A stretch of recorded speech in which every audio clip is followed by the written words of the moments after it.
Go, go, go, go.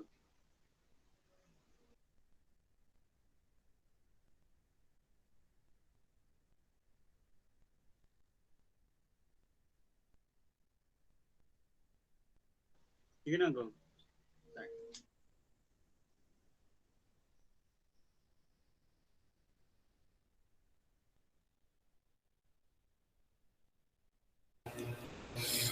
Good day everyone. So for today's video montage, we will be discussing about our topic, which is mental health perception, society's open criticism upon late adolescence, presented by us, Group 2. So, meet the group. So, truly yours, I am Cristel May Culminas. I am the leader of Group 2. And here are my members. We have Bayan Rafferty. We have Aganta Kathleen. We have Dagundon Gabriel Andre. We have Hesim Raymond John, Labrica Angel Rose, Makayan Eric James, and Vedra Mary Geraldine. So before we will start discussing for our topic, we will show you first a video introduction about what mental health is all about.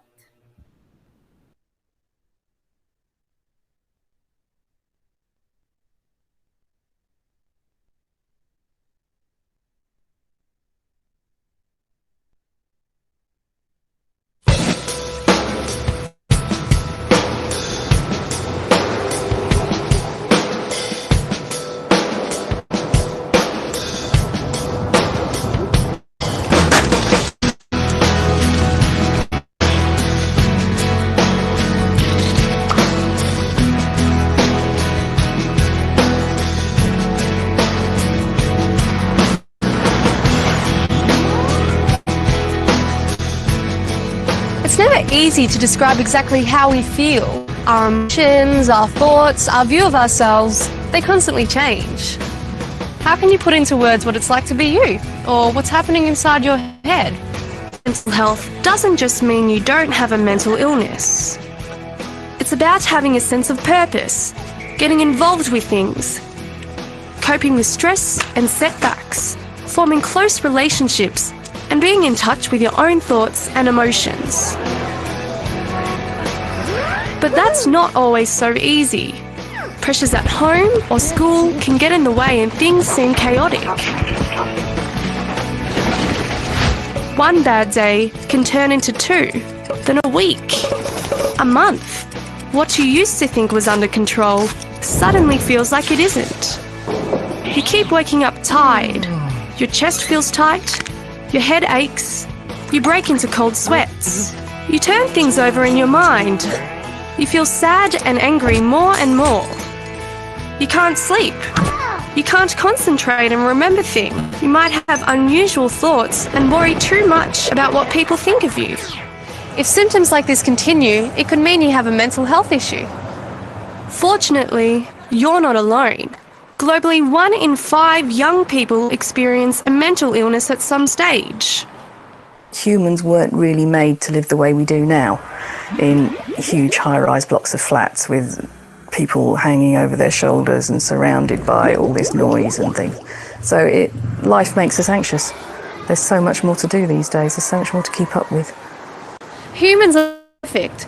Just as our body might develop problems, so too can our mind.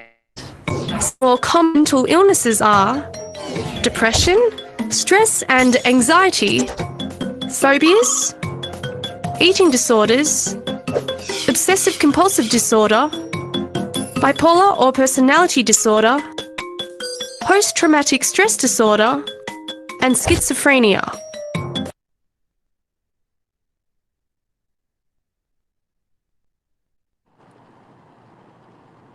On slide. How important is mental health? Mental health is a rampant topic nowadays, especially because of the rising popularity of modern day technology, With that being said, it is a no brainer that most people nowadays often resort to social media and gadgets when it comes to temporary cure for boredom. This is due to the pandemic that has been occurring since late 2019. With the high percentage of social media users, it is a common occurrence that news and issues have been the main source of entertainment for many. Mental health concerns are one of the most rampant topics online because of the latest technological advancement. It is now easier for young adults to rant and vent online to strangers, which can help them release the feelings they have bottled up for so long. The latter often seeks for validation from online strangers to talk with people with same interests and just enjoy the famous world of social media platforms in a nutshell. Criticism is a part of every young people's daily lives. Online, the younger generation calls it cancel culture. In the modern world, wherein most young adults are often caught doing online challenges and garnering different poses just for them to edit and post it on their own social media accounts, even a single like from a stranger can light up the mood of the latter. However, not every like means genuine attraction or attention from strangers. Some may just be trolling these young adults, liking and stalking their posts in order to know facts about the latter. And once cancel culture strikes again, they would use it against the victims. Cancel culture has been normalized, especially on entertainment apps, where trolls would edit photos of the victims and use it as a degrading meme. Basically, online bullying often takes place without plenty of bystanders being aware about it.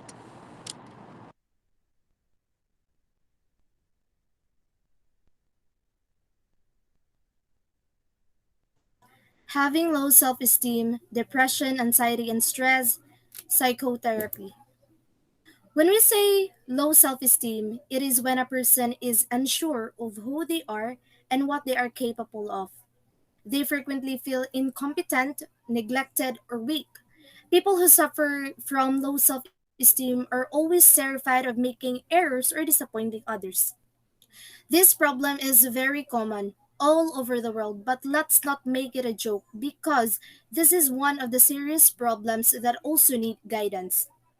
Having this is also defined as having a low evaluation, self criticism, and emotions of hopelessness.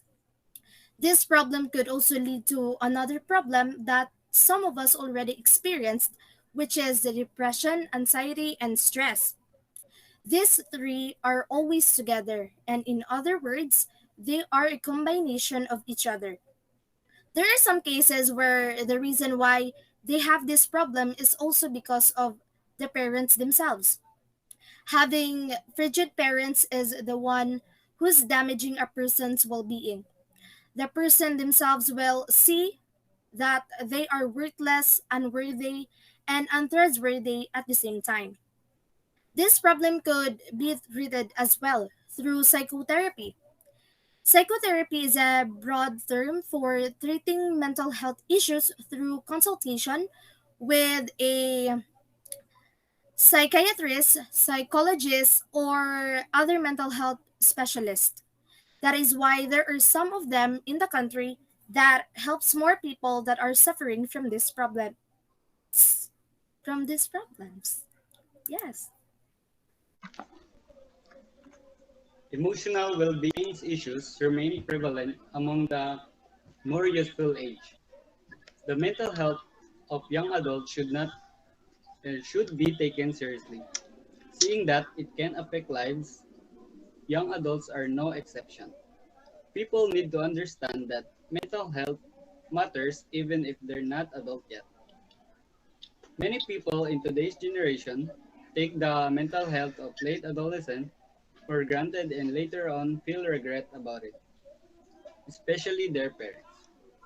They may criticize the chaotic nature of adolescents growing up, so society should work together in order to replace the harsh criticism with expression of concern, affirmation, and the willingness to talk about the unsaid feeling of these young adults. The psychological and social transition from adolescence to adulthood is gathering increased attention. Growing into adulthood, there's a lot to take in. Being an adult is a crucial phase in life first of human. The depression, anxiety, and stress at this time in one's life is a source of concern. And research shows that late adolescents most likely suffer from mental disorder, indicating that their symptoms began in childhood and adolescence. This horrible treatment of the society has led to poor academic performance, lack of communication with friends and family members, feelings of abandonment, homicidal thoughts, and suicide ideation are all signs of criticism of the society to these young adults.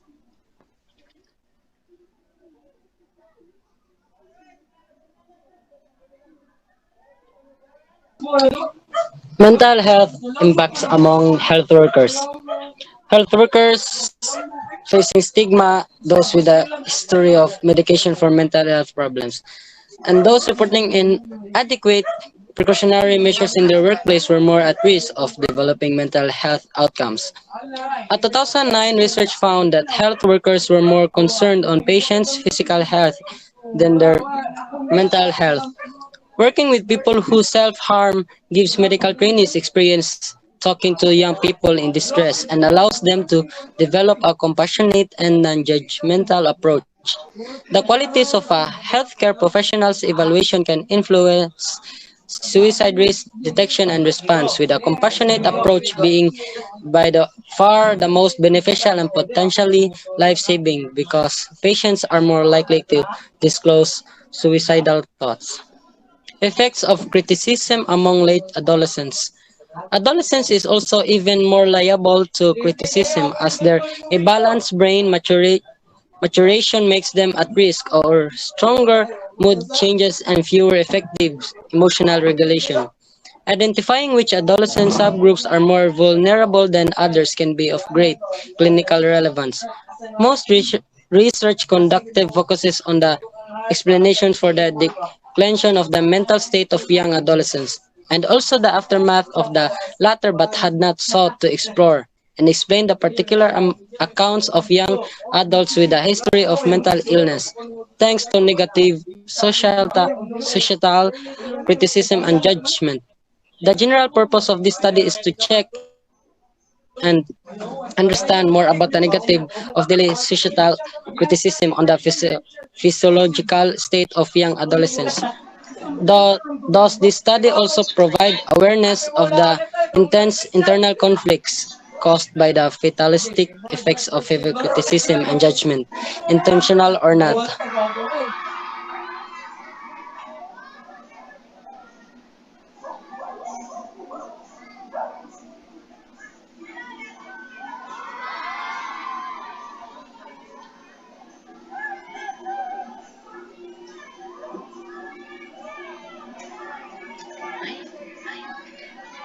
So, pwede ikat. Balik. Maintenance of an identity in the face of necessary physical, mental, and interpersonal losses.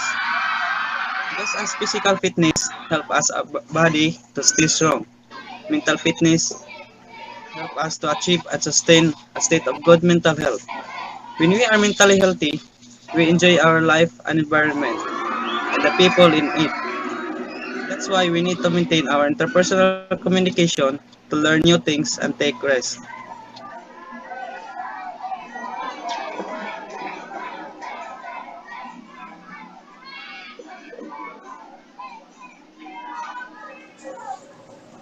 Patients' mental health is criticized using extremely harsh words.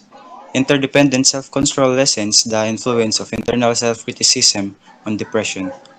They're often criticized according to their cultural virtues. Patients' mental health is criticized using extremely harsh words. This may be a cause of poor mental therapy and unfavorable treatment outcomes, so these criticisms should be discussed. Dismissal of the patient perspective and involuntary medication, added with the effects of minor negative incidents, can clarify the feelings of being in shame. Parents reported that they mostly praised their children rather than criticizing them, but parents were observed that they criticize their children approximately 3 times more often than praising them. According to Aruta A, Antazo B, and Peñaranda G in 2020, they have concluded that internal self-criticism, but not those who construe themselves as being fundamentally connected to other people, predicted to get depression. Interdependent self-control lessens the influence of internal self-criticism on depression and shows that those who have higher levels of interdependent self-control has the weaker influence of self-criticism on depression. Perhaps because mental illnesses are simply not as concrete as physical illnesses, they are often not taken as seriously. Contrary to this popular belief, mental illnesses are actual diseases that must be treated seriously as physical diseases, such as cancer or heart disease. Patients that has mental health problems often drink medicines that are not prescribed like drugs, and that causes negative effects that might make them hurt themselves.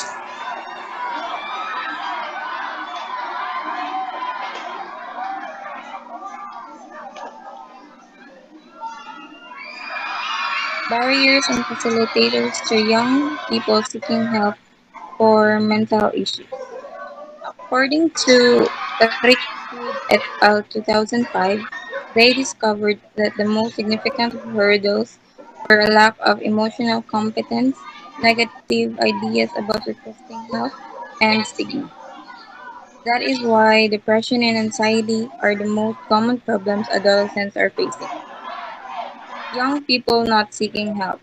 According to Gulliver et al. 2010, a prior comprehensive assessment of young people's perspectives indicated that stigma, embarrassment, difficulty recognizing problems, and a desire to cope with problems on their own are the reasons why adolescents are not seeking help.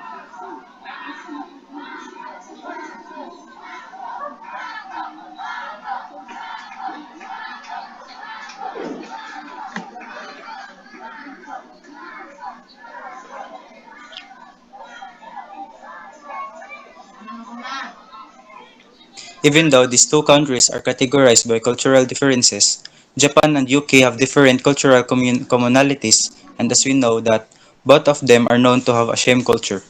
People who live in these countries often admit to getting criticized in their lives according to their cultural virtues.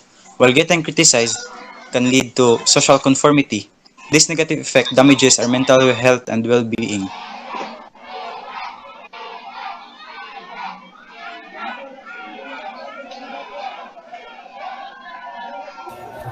Peer support groups or PSSS as bridge between people with mental illness and healthcare professionals. So we all know that we have a wide gap between the people with mental illness and healthcare professional. Since we know that when someone is experiencing this kind of illness, they are consumed by anxiety and fear.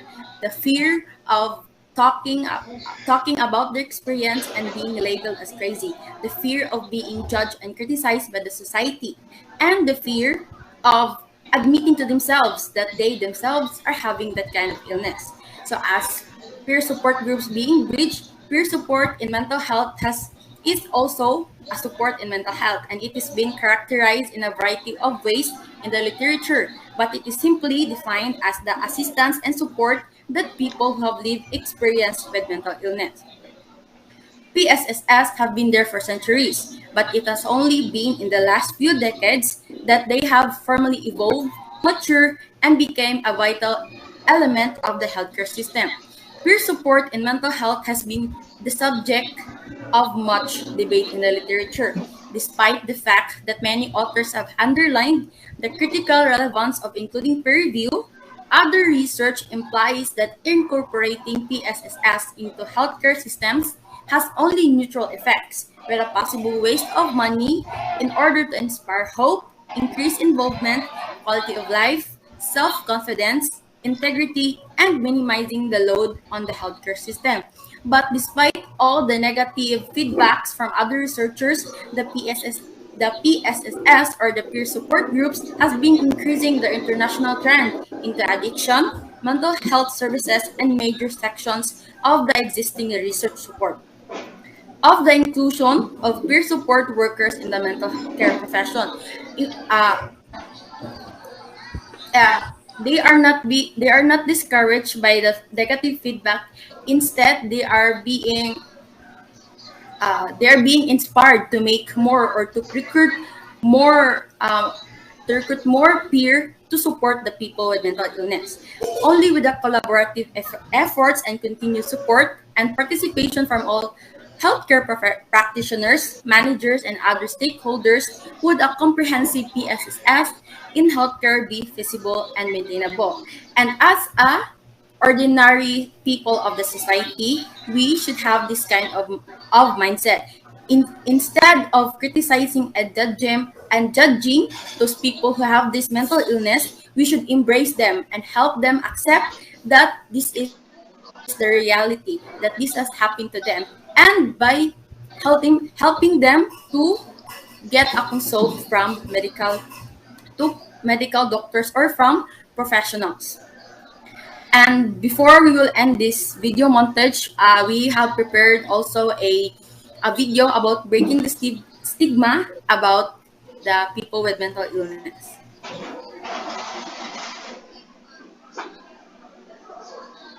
You know that feeling where your thoughts scare you or make life tough? Sometimes it feels like no one else in the world has those thoughts or feelings. No one seems to know how difficult it is to deal with your feelings. And it's not easy to share your deepest secrets. You might think something is wrong with you, or you might worry what other people think. And all of that makes your thoughts and feelings worse. Our culture has created this environment of shame. Until the 1960s, society sent people away if they had challenges managing their thoughts, emotions, and behaviors. Over time, we learned that we didn't have to be afraid. We learned how to help people get better. We became hopeful. But there are remnants of those images in our culture today, which is why some people still feel uncomfortable talking about it. The stigma has taken new forms too. With more us to more people all the time, it can seem like the world is telling us it's not okay to be anything but perfect. The truth is, everyone has thoughts or feelings that can be hard to deal with. So why do we make it so difficult on ourselves by judging others who could be going through the same challenges we are? What if, in labels, we saw people who are struggling and could be there for them so they didn't feel so alone? What if we looked past our fear of mental health and started to talk about it in a constructive way? What if, as a society, we used empowering words and healthy images to help people feel supported? Maybe then more of us could feel comfortable telling others when we're having a hard time. Maybe more people would get the help they need. And maybe one day we won't have to talk separately about mental health and physical health, but just health. The truth is, each of us has the power to change our culture. Will you join us? Share this video with a kid, your neighbor, a friend, and help us break the stigma of mental health.